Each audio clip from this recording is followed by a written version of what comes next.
అయితే అబ్బాయి నుంచి అమ్మాయిగా చేంజ్ అవ్వాలంటే చాలా కష్టం, అవునా? ఎన్ని స్ట్రగుల్స్ పడ్డారు మీరు? నేనైతే ఫస్ట్ ఒక వివక్షత అనేది మనం ఎదుర్కొంటామని మనం ఫస్ట్ పెట్టేసుకోవాలి. మనం ఎప్పుడైతే మారుతామో అప్పుడు ఫ్యామిలీ లైఫ్ని, పర్సనల్ లైఫ్ని ప్రతి ఒక్కటి సాక్రిఫైస్ చేయాలి. ఇంకా ట్రాన్స్ కమ్యూనిటీతోనే బ్రతకాలి, అది మైండ్లో పెట్టుకోవాలి. ఇంకొకటి, డబ్బు కోసం అయితే మేము అసలు ఆ మైండ్ సెట్తో రాము. మేము నార్మల్గా ఒక అమ్మాయిగా మారాలి, మేము ఇది అని తెలుసుకుని అందరినీ దూరం చేసుకుని కమ్యూనిటీలో రావడము, గ్యాదర్ అవ్వడము. తర్వాత ఇంకా యాజ్ యూజువల్ ఇంకా అందరూ వదిలేసిన తర్వాత మన దగ్గర ఏముంటది, భిక్షాటన చేసుకోవాలి. ఫస్ట్ భిక్షాటన తర్వాత మీకు ఇంకా ఆప్షనల్గా అన్నీ ఇస్తారు, సెక్స్ వర్క్ ఇలా అన్నీ ఉంటాయి. మనం తీసుకునే దాన్ని బట్టి ఉంటది. అంటే మీకు ఆప్షనల్ గా ఇస్తారా? అంటే నువ్వు అంటే ఎవరు ఫోర్స్ చేయరు నాన్న, మనకుండే వృత్తులు ఇవి, మనం ఇవి తప్ప మనం ఏమి చేయలేం. మీ ఇష్టం, మీరు చేయగలను, మీరు ఉండగలను, మేము అమ్మాయిగా మారాలి అనుకుంటే మన ఈ ఆప్షన్సే ఉన్నాయి. లేదు మేము లైఫ్లో జాబ్ చేసుకుని బ్రతకాలనుకుంటే మీ ఇష్టం అని చెప్తారు. ఓకే. సో ఎవరికి నచ్చింది వాళ్ళు చేసుకుంటారు. నేను బెగ్గింగ్కే వెళ్ళాను. అంటే మీ దాంట్లో బెగ్గింగ్ వెళ్ళే వాళ్ళు బెగ్గింగ్కి వెళ్తారు, సెక్స్ వర్క్ వెళ్ళే వాళ్ళు సెక్స్ వర్క్ వెళ్తారు, ఇంకేముంటాయి వర్క్స్? షాప్ ఓపెనింగ్స్, ఈ 3 ఇంకేమైనా ఉంటాయా? అంతే. సో అంటే మీలో చాలా మంది ఎడ్యుకేటెడ్ పర్సన్స్ ఉన్నారు చాలా మంది కదా. సో వాళ్ళని ఎప్పుడైనా మీరు అప్రోచ్ అయినప్పుడు ఏం చెప్తారు వాళ్ళు మీకు? అంటే సెక్స్ వర్క్ అది వద్దు అని చెప్పారా? లేదు, యాక్చువల్లీ ఎంబీఏ అయిపోయింది కాబట్టి నాతో ఏం చెప్పారంటే, జాబ్కి నేను ట్రై చేశా ఇక్కడ గచ్చిబౌలిలో. అప్పట్లో లేడీస్కి సంబంధించి జాబ్స్ గురించి అని చెప్పి ట్రాన్స్ కూడా తీసుకున్నారంటే కొన్ని ఇంటర్వ్యూస్ అటెండ్ అయ్యాము. ఆ జీతం వచ్చి 7,000 అట్లా ఉంటుంది. ఆ 7,000కి నేను ఎలా బ్రతకాలి? ఇప్పుడు ఒక ఫ్యామిలీతో కలిసి ఉండే నేనైతే ఆ 7,000కి నేను బ్రతకగలను. ఆ 7,000లో నేను బ్రతకలేను. నేను ఇటు సర్జరీలు చేయించుకోవాలి, ట్రీట్మెంట్స్ తీసుకోవాలి, హార్మోన్స్ తీసుకోవాలి, థెరపీస్ తీసుకోవాలి, అన్నీ ఉంటాయి మాకు. ఇవన్నిటి మీద 7,000కి నాకు అవ్వదు కదా. రెంట్ ఎక్కడ కట్టుకోవాలి? నేను ఈ వర్షంలో వెళ్తానంటే ఆ 7,000కి ఎక్కడ రెంట్కి ఇస్తారు? ఇంక నేనేం చెయ్యాలి? ఆప్షనల్గా నాకు అవ్వద్దు. సో నేను బెగ్గింగ్కి వెళ్తాను, నేను ఎంతో కొంత తెచ్చుకుంటాను. అలా నేను బెగ్గింగ్కి అయితే మాకు ఫస్ట్ ఆఫ్ ఆల్ అన్ని డోర్లు మూసేసుకున్న తర్వాత ఈ వేనే మేము వెళ్తాం. కావాలని అయితే ఆ వేకి అసలు వెళ్ళాలనుకోం. అంటే మీరు అబ్బాయి నుంచి అమ్మాయిగా చేంజ్ అయిన తర్వాత చాలా ట్రీట్మెంట్ ఉంటుందా? ఓకే. అసలు ఏమేమి ట్రీట్మెంట్ ఉంటుంది? ఇప్పుడు మీరు హార్మోన్స్ తీసుకోవాలి. తర్వాత కొంతమంది గైడ్ లైన్స్ లేని వాళ్ళు ఫస్ట్ సర్జరీకి వెళ్ళాలి. సర్జరీకి వెళ్ళాలంటే ఇంత అమౌంట్ అని ఉంటుంది. చిన్న అమౌంట్ నుంచి పెద్ద అమౌంట్ ఉంటుంది. 2 lakhsలో అయ్యేది ఉంటుంది, 5 lakhsలో ఉంది, 10 lakhs కూడా ఉంది. సో ఇవన్నీ అమౌంట్స్ కావాలి కదా మనకి. ఆ సర్జరీ అవ్వాలి. దాని తర్వాత బ్రెస్ట్ ఇంప్లాంటేషన్, అది ఆ సర్జరీస్ ఉంటాయి.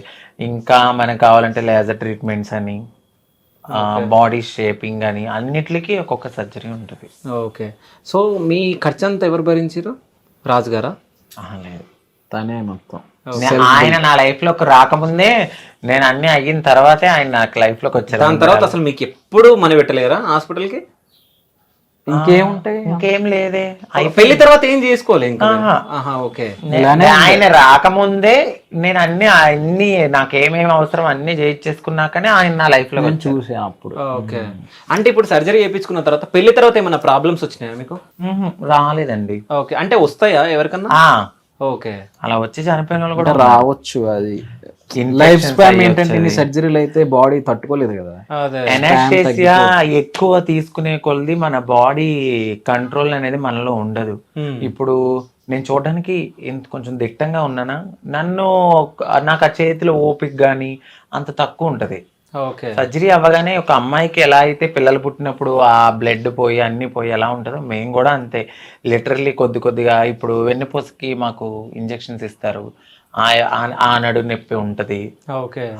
ప్రతిదీ పెయిన్ తోనే. ఒక ముళ్ళ బాటలో నుంచి గులాబీ ఎలా అవుతుందో మేము కూడా అంతే. ఓకే. సో ఆ గులాబీని రక్షిస్తున్న రాజుగారా? అంతే, అలాగే చెప్పాలి. చాలా బాగా చూస్తాను. సో పెళ్లి తర్వాత చాలా మంది బయటికి వస్తున్నారు కదా, మీ తోటి ఎవరైనా సజెషన్ తీసుకొని పెళ్లి చేసుకున్న వాళ్ళు ఉన్నారా? నేనైతే చెప్తానండి ఫస్ట్. అలా అడిగి చేసుకున్న వాళ్ళు కూడా ఉన్నారు. కానీ మీడియా ముందుకు రాని వాళ్ళు కూడా ఉన్నారు, అంటే అక్కడక్కడ చేసుకుని. సో నేనైతే ఒకటే చెప్పా, అండర్స్టాండింగ్ తో చేసుకోండి. గొడవలు అవుతాయి, ఇప్పుడు వైఫ్ అండ్ హస్బెండ్ అన్నాక గొడవలు అవుతాయి. త్వరగా దేనికి అట్రాక్ట్ అవ్వద్దు. ఒక ఫస్ట్ ఫ్యూచర్ గోల్ ఎక్కువ పెట్టుకోండి. లవ్ చేసాము అంటే దానికి తగ్గట్టు చాలా ఉంటాయి. అన్ని గమనించి అన్ని చూసి అన్ని చేసి చేసుకోండి. ఒకరినొకరు అర్థం చేసుకున్నాక ఇంకా మేము చేసుకోవాలి అనుకున్నప్పుడే చేసుకోండి. చేసుకుని మళ్ళీ విడిపోతే అది మొత్తం కమ్యూనిటీ ట్రాన్స్ మీద పడుతుంది. ఇప్పుడు ఒక అబ్బాయి తప్పు చేస్తే అబ్బాయిలు అందరి మీద తప్పు వేయరు, ఒక అమ్మాయి తప్పు చేస్తే అమ్మాయిలు అందరి మీద చేయరు. కానీ ఒక ట్రాన్స్ ఎవరో ఒకరు చేసేదానికి ఈ ట్రాన్స్జెండర్లు అంతా ఇంతే. ఓకే, మీరు అబ్జర్వ్ చేయండి చాలా. మీరు ఇప్పుడు ఇది అన్నందుకు నేను ఒకటి అడగాలి. మీరు రాయదుర్గం పోలీస్ స్టేషన్ సంథింగ్ ఒకసారి మీద న్యూస్ వచ్చింది బయటికి. సో మీరు వెళ్ళి ట్రాన్స్జెండర్స్ అందరు వెళ్ళి ఒక నైట్ లో మీరే ఎక్కువ కనిపించి అరుస్తున్నారు మీరు పోలీసుల మీద. సో ఏం జరిగింది ఆ రోజు? యాక్చువల్లీ ఆ వీడియో పెట్టింది నేనే. నా వీడియో నేను నా యూట్యూబ్ లో పెట్టాను అది. ఓకే, ఏమైంది అంటే ఒక పాప, మా కమ్యూనిటీ పాప, మా గురువు గారు నాకు చెప్పారు ఇలా అమ్మాయిని కొడుతున్నారంట. వాళ్ళ సిస్టరు తను ఒక అపార్ట్మెంట్ లో ఉంటున్నారు. కింద వాచ్మెన్ వాళ్ళు ఈ అమ్మాయి ట్రాన్స్ కదా అని చెప్తే మీ చెల్లి నువ్వు మీ తమ్ముడో చెల్లో ఏదో అన్నారంట. మాకు ఇష్టం లేని లాంగ్వేజ్ మాట్లాడేసరికి మా కోపం వచ్చిందంట తనకి. ఇలా చేస్తే బాగోదు అది ఇదని తిట్టారంట. తిట్టిన తర్వాత వాళ్ళ అక్క మీద జుట్టు ఇలా పట్టుకుని కొట్టడం అనేది ఎందుకు జరిగిందో మనకు తెలియదు. జరగగానే మాకు చెప్పగానే నేనైతే ఫస్ట్ మా గురువు చెప్పగానే నేను వెళ్ళాను అక్కడ. ఫస్ట్ సామరస్యంగానే మాట్లాడాము. తర్వాత కమ్యూనిటీలో కొంతమంది వచ్చేసరికి మా అమ్మాయిని ఎందుకు కొడతావు అది ఇదని ఆ చిన్న ఇష్యూ కాస్త మొత్తం కొంతమంది ట్రాన్స్జెండర్, నేను అక్కడే ఉన్నాను, నన్ను ఎవరు ఏం అనలేదు. మరి ఏమనున్నాను, ట్రాన్స్జెండర్ అనుకున్నారు, మన అమ్మాయి అనుకున్నారు, నన్ను అసలు ఏమనలేదు. మిగతా చాలా ట్రాన్స్జెండర్స్ ని కొట్టేశారు. మీరు సెలబ్రిటీ కదా అంటే ఏమో నాకు తెలియదు, బై గాడ్ గ్రేజ్ నాకు తెలియదు, నా కళ్ళ ముందే జరుగుతున్నాయి. మా ట్రాన్స్జెండర్స్ అందరినీ కొడుతున్నారు, నేను అలాగే నుంచున్నాను. నన్నైతే అసలు చిన్న మాట లేదు. నాకు కోపం వచ్చి నేను కొట్టాను ఆ అబ్బాయిని, ఒక అబ్బాయిని. అప్పుడు కూడా కొట్టలేదు. ఇలా పోలీసులు వచ్చారు, నేను తీసుకుని రాయదుర్గం అదే పోలీస్ స్టేషన్ దగ్గరికి వెళ్ళి కంప్లైంట్ ఇస్తే తీసుకోలేదు. వాళ్ళు కొంచెం చిల్లర బ్యాచ్ రౌడీ ఇలా ఉన్నారు. తర్వాత కేసు టేకప్ చేసి నాకు పైనుంచి ఫోన్ వచ్చింది. మరి ఎలా వచ్చిందో తెలీదు, నా నెంబర్ ఎలా తీసుకున్నారో తెలీదు. ఆ పైన డిఎస్పీ గారి నుంచి కాల్ చేశారు నాకు. అప్పుడు చేస్తే మాట్లాడాము, షార్ట్ అవుట్ చేశారు. తన ఫోన్ కానీ అన్ని కానీ తీసుకున్నారు, వాళ్ళకి పనిష్మెంట్ ఇచ్చారు. అక్కడి నుంచి కాల్ చేసి ఇప్పుడు వాళ్ళు అయ్యింది. అది మళ్ళీ ఒక లాయర్ గారు, మళ్ళీ ట్రాన్స్ కమ్యూనిటీ చైర్మన్ అందరూ చేశారు ఫోన్. మీ దాంట్లో కమ్యూనిటీ చైర్మన్స్ వాళ్ళందరూ ఉంటారా?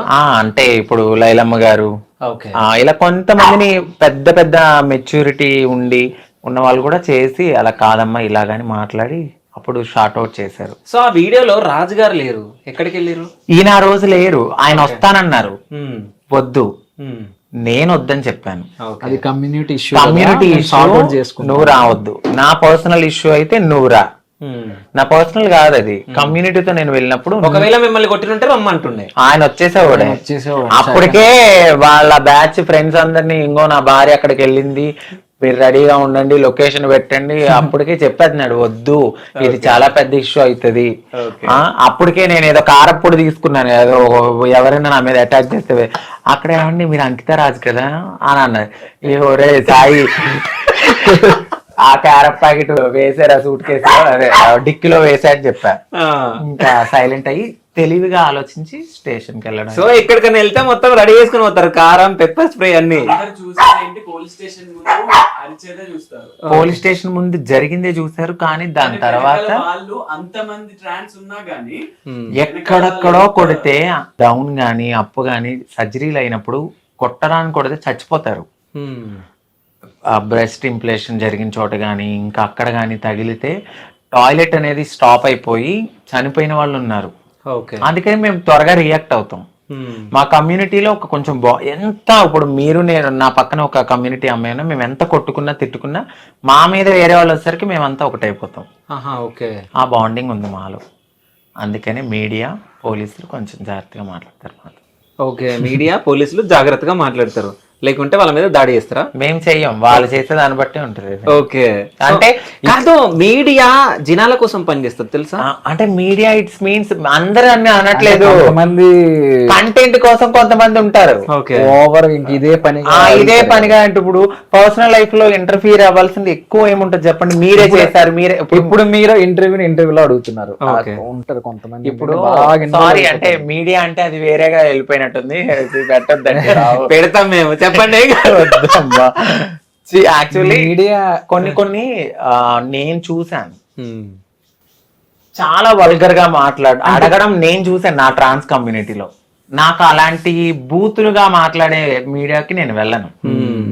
కొన్ని మీ ఛానల్ చూడరా, చాలా ఛానల్స్ లో అడగలాని కూడా అడిగితే మేము మనుషులమే, పొట్టకుటి కోసం 1000 లక్షలు చేసుకునే వాళ్ళు కూడా ఉంటారేమో, కానీ దాన్ని పబ్లిక్ లో పెట్టి అది ఎక్కడో తీసుకెళ్లాలనుకోవడం నాకు తెలిసినంత వరకు కరెక్ట్ కాదు. ఓకే, పోనీ అలా నువ్వు పెట్టేటప్పుడు మరి ఒక 30,000 పెట్టి జీతం ఇప్పి చేసుకుంటారేమో కదా. మీరు ఎప్పుడైనా జాబ్ చేయాలని చెప్పేసి నేను అనుకున్నానండి, ఓకే అనుకున్నాను, బట్ అనుకోకుండానే నా లైఫ్ ఎటు టర్న్ అయ్యి అటు తిరిగి ఇటు తిరిగి బై లక్కో మరి ఏమో తెలీదు, మంచి హస్బెండ్ దొరికిండు. దొరికాడు.